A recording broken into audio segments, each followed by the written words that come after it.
I have two students who are working on fractions.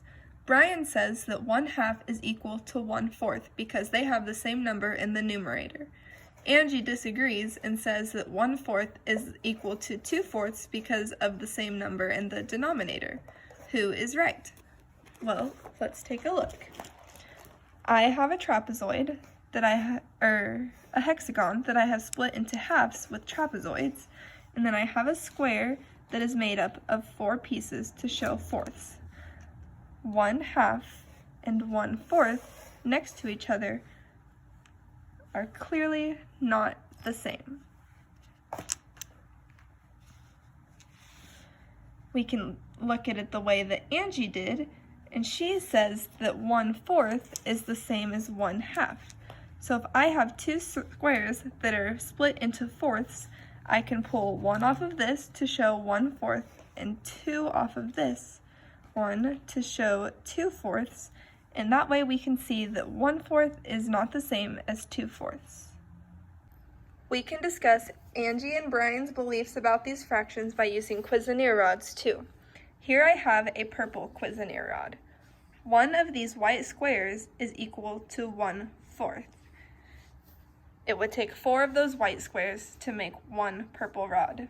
Here I have a red rod that represents 1/2 because it would take 2 of these red rods to equal the purple one. Here we can see that 1/4 is not the same as 1/2 because the 1/2 rod is bigger than the 1/4 rod. Next we can talk about Angie. So we know that this purple rod is equal to 4 of the white squares.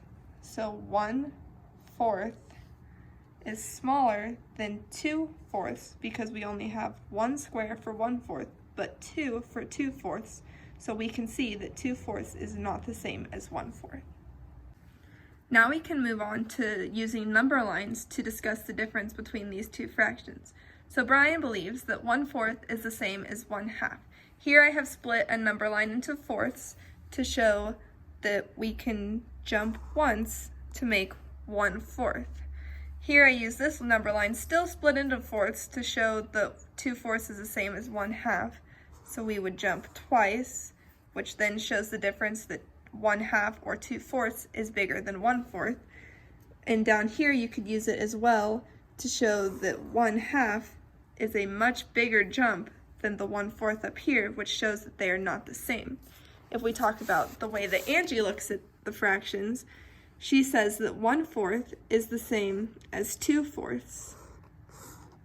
And again, we can see that we jump twice for 2/4 and we jump once for 1/4 to show that 2/4 is bigger than 1/4 because it is further in the number line to being closer to 4/4 than 1/4 is, so it must be bigger.